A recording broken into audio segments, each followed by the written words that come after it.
All right, guys, today we're going to talk about the 5 effects pedals that I cannot live without. Let's get started.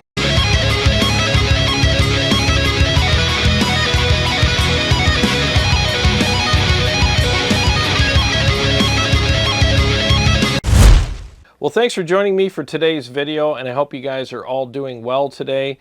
And, you know, there's always that question, you know, like, what are your desert island pedals, you know, so you can only take a few pedals with you, what would they be? Well, I came up with my top 5 list, and they're not in any particular order. It's just, these are the 5 pedals that I cannot live without. So this isn't necessarily brand specific, it's just pedal type, you know, like, first of all, my first pedal that I would not go without is an overdrive pedal, and I know a lot of you guys probably predicted that, but yeah, overdrive pedals. Overdrive pedals, in my opinion, for what I do, are essential. Like, can I do what I do without them?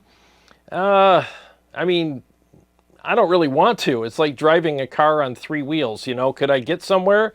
Probably, but I would be fighting it the whole way, and it would not be a fun trip. I'd rather have an overdrive pedal to push the front of the amp and make it more responsive and get that really nice attack and sustain and grit that I love, and I can shape my tone to really customize it for my taste and my needs. And I think it adds a really nice bite to the amplifier on the top end, and you get this really nice response and tightness in the amp as well. And the pedal I'll be using for this particular demonstration is the Mud Killer. It's one of my favorite pedals. I think it's very versatile and it's an awesome pedal. And the amplifier I'm going to use today is the Splawn Nitro.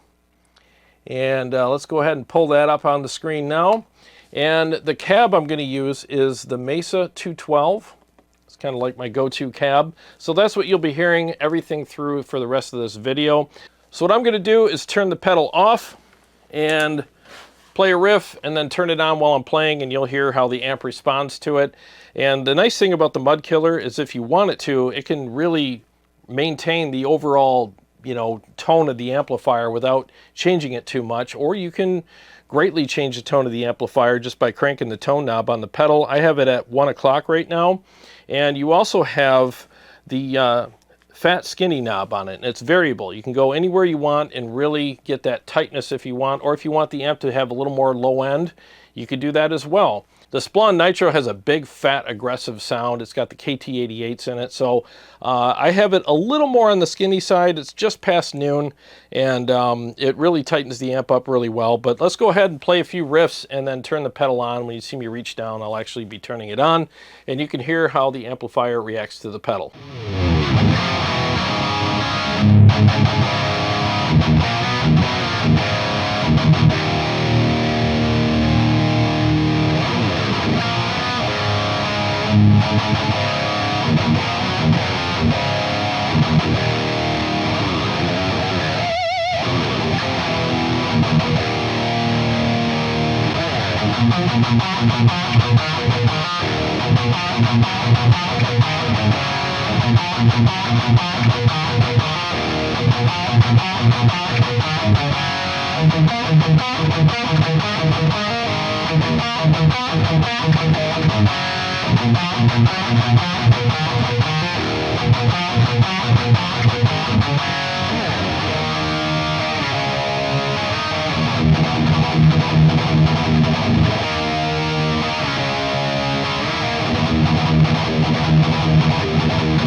Yeah, overdrive pedals are life.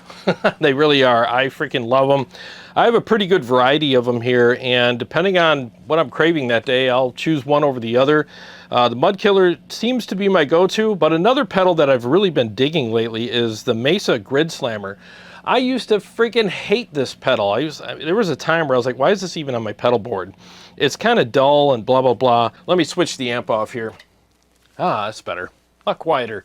But there was one day when I was playing with the, you know, using the Mud Killer, and I just wasn't gelling with it for some reason. You know how it goes. Some days you're just like, I don't know why, this just doesn't feel right to me. Digging it today. But anyways, I switched to the Grid Slammer, and I was like, yeah, I'm still not digging this pedal, but then I just cranked the tone knob all the way up on it, and I was like, oh man, this sounds incredible. So I started using it on a lot of my videos for the next following weeks, and I'm really digging that pedal. So if you're not digging a pedal, start cranking the knobs and doing stuff with it, and you know, make it work for you. And I know that's kind of a common thing. Duh, you know, crank the tone knob, but it just never occurred to me for some reason with that pedal. You know, I always kept a tone knob in the middle. You know, typical settings, level all the way up, gain all the way down, tone in the middle. But there was just something clicked inside of me. I'm like, why haven't I done that with this pedal to really give it an honest try here? And man, this pedal's incredible. I'll show that to you real quick. So I'm gonna turn off the mud killer. So there's no overdrive, and I have the grid slammer, you know, with the tone knob cranked, and let's hear what that sounds like when I click it on.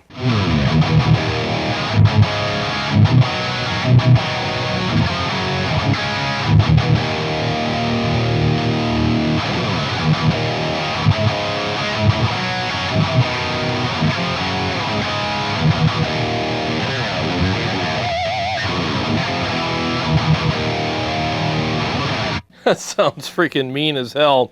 So depending on the amp, you know, you'll want that tone knob, you know, in the middle or all the way up or somewhere in between. I just think it sounds really freaking aggressive now. So yeah, so another pedal to try for you if you haven't tried one of those yet. All right, so the next pedal I can't live without is a delay pedal. I freaking love delay pedals. I play a lot of leads, and I also use them with my rhythms because I want to make them a little bigger sounding and fill in, you know, create some more space or whatever, you know, and make a statement for a big part of a song or whatnot. And I also use them for my cleans. And the delay pedal that I've been really digging since I bought it is the Flashback 2 by TC Electronic. These pedals are amazing. In fact, if you want to see my review of this pedal, I'll put it in the description of this video. I went and did an in-depth, you know, review and dial-in of this pedal. There's software with it. You can hook it up to your computer via USB and dial in all kinds of awesome parameters, and it just sounds incredible.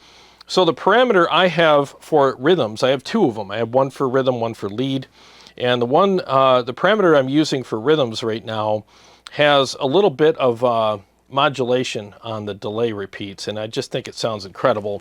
In fact, let me show you what that sounds like right now.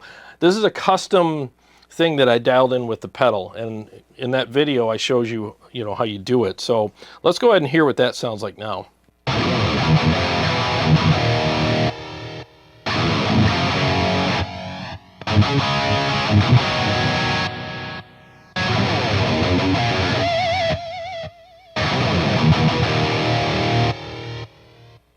I mean, that sounds badass. I mean, there's so much you can do with this pedal. And if you just want plain delay, I believe I put it on this setting. There's 3 different custom notches on this pedal where you can dial in your own custom stuff. So let's go ahead and hear all 3 of them now. I'll start with number 1 and go through all 3 of them for you.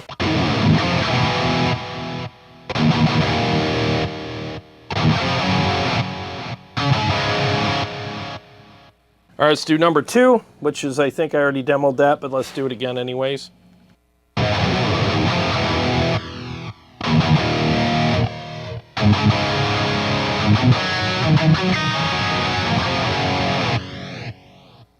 That just sounds so badass. And then number 3 is kind of a mellow version of what number 2 is. I mellowed it out a little bit regarding the modulation.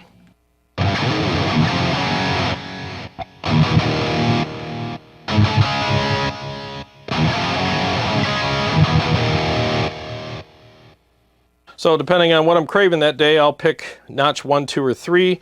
I usually stick with number 2 because I really love the modulated chorus. I just think it sounds really cool on the repeats, you know, and I don't know, it's just kind of fun to listen to. So, you know, when you're, especially at the end of a song and you play that big chord and you pull out and you just hear this, you know, modulated repeat going on at the end of the song. It's just a nice little extra, you know, seasoning to add to your music and your riffs.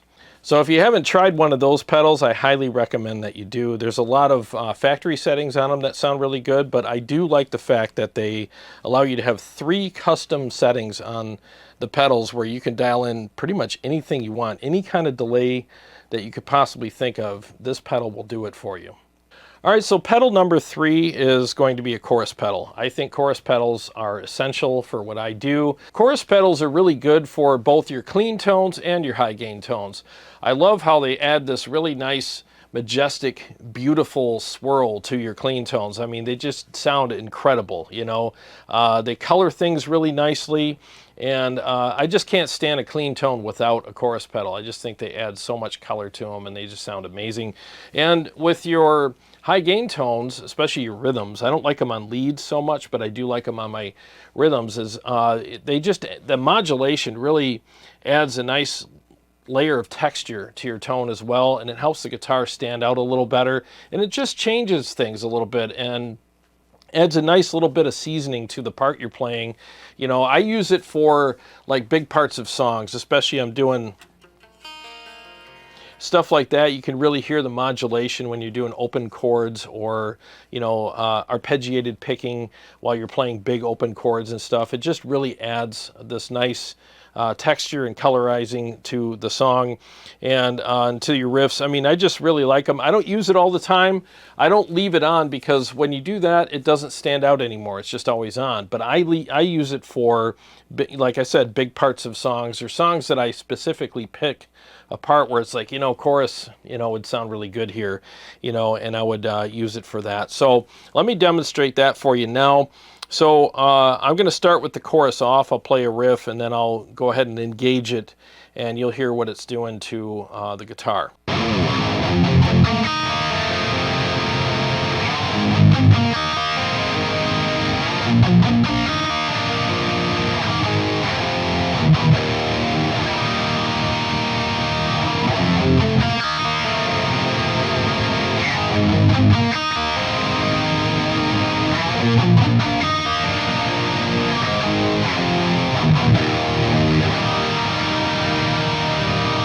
And if you dial it in right, it just adds a thicker sound and you get that nice modulation and it just, I don't know, it just enhances what you're doing a little bit better. But what I do also, let me turn this back on, I combine my chorus pedal with a little bit of delay and it makes it sound even bigger. And with the modulation on the repeats on the delay for the flash, you know, when I'm using the flashback, it sounds even better. So let me demonstrate that now. So let me do a, you know, just a dry sound with this riff and then I'll engage the chorus and the delay at the same time and you'll hear how it really makes that riff stand out and adds a lot of space and size and great modulation to it.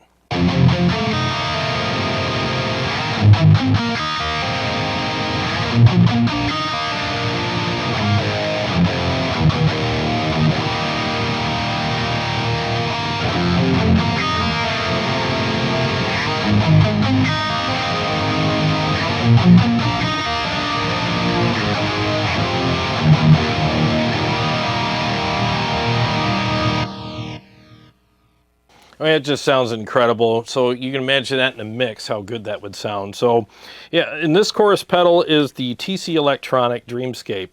And I just think it's a kick-ass pedal. There's two different chorus modes on it. There's the regular one, which I use, that has a little more modulation to it. And then there's one that's a little more subtle. It also has a couple of flangers in it as well. And I mean, it's just a killer pedal. In fact, let me demonstrate the flanger sound for you now.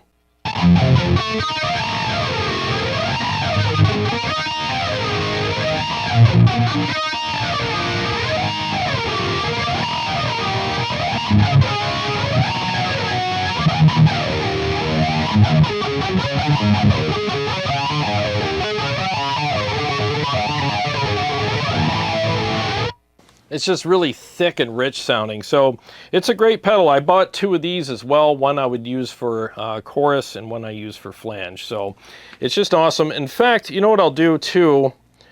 Let's go ahead and show what the clean channel sounds like with both the chorus and the delay on it. And the chorus I use for the clean channel is the Julia. And it's just got this really nice swirl to it. And I really love how this sounds. In fact, I'll show you the clean channel without the chorus and delay first, and then I'll go ahead and engage those so you can get a comparison.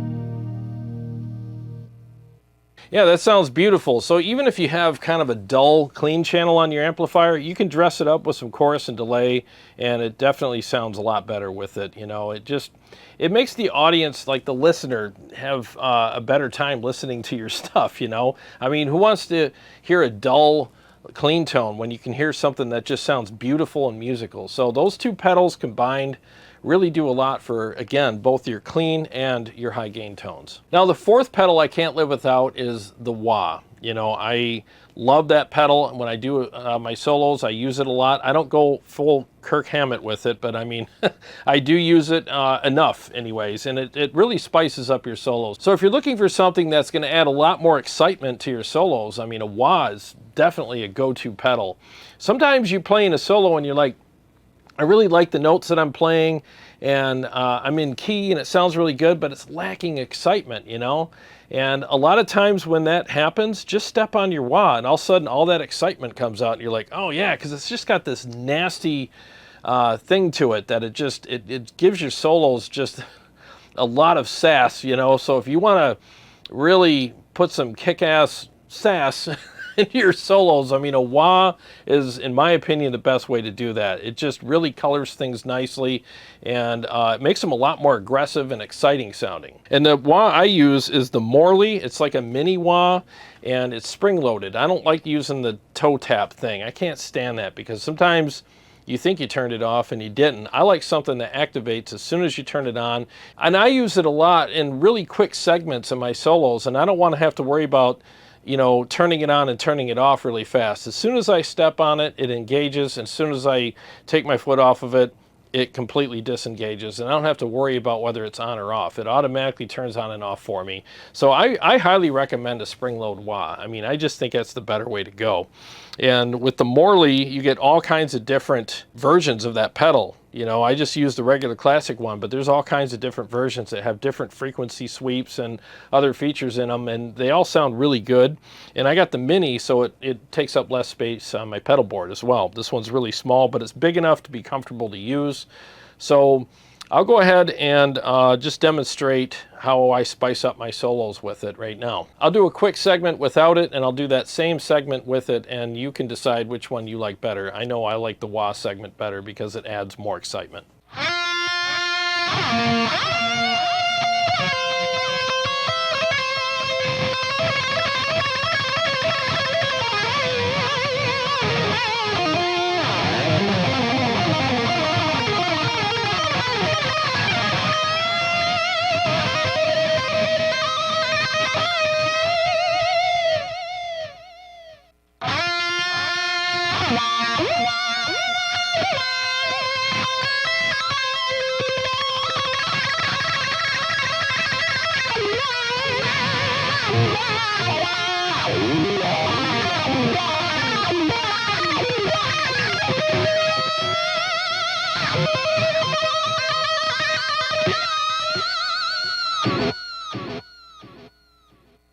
Yeah, it just sounds a lot more exciting with the wah. The way it colors the notes and everything, it just adds that extra kick-assness to your solos, you know.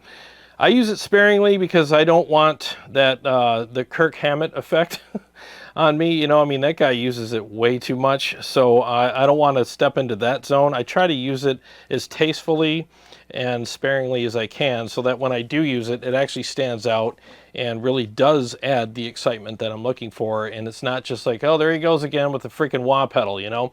So if you use it sparingly and you choose, you know, how you use it properly, I mean, it could be a great pedal. All right, so last but certainly not least, the other pedal I can't live without is the MXR Phase 90. I love phaser pedals. I just think that they add a lot of great colorizing to all your solos as well. I just think they add some really cool stuff to them. You know, Eddie Van Halen really made this pedal very popular, and Eruption wouldn't be Eruption without it. I mean, it just really, it adds a craziness to your solos, and it makes you sound like you're playing faster and better than you really are. It's actually a cool trick, you know, and I use it quite a bit as well. So I'll go ahead and demonstrate, you know, just a little stupid lead riff without it and then with it, and just like with the wah, you decide which way you like to hear it more.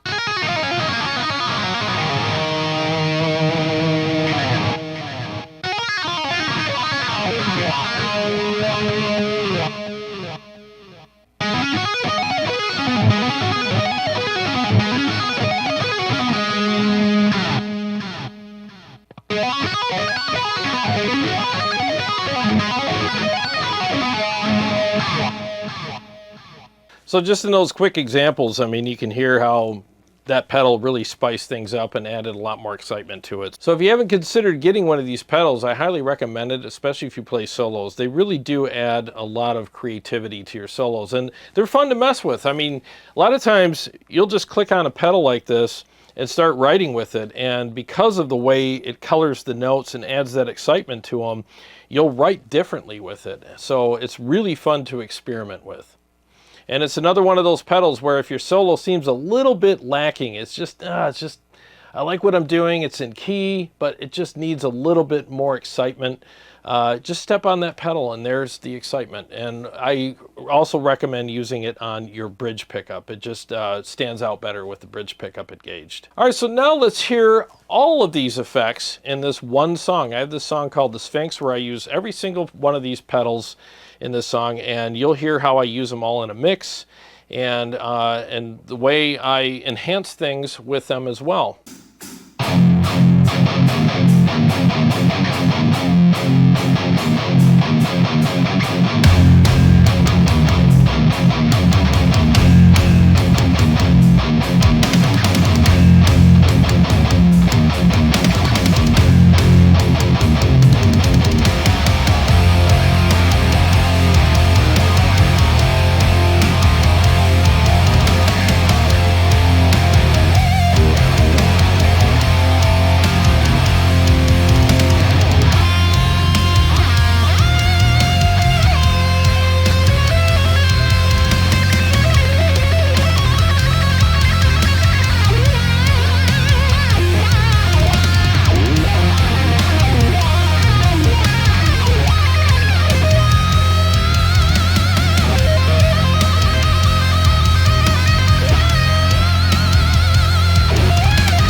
Well, there you have it. All 5 of my I Can't Live Without Them pedals in a full mix. And I really like how they enhanced all the different parts of the song.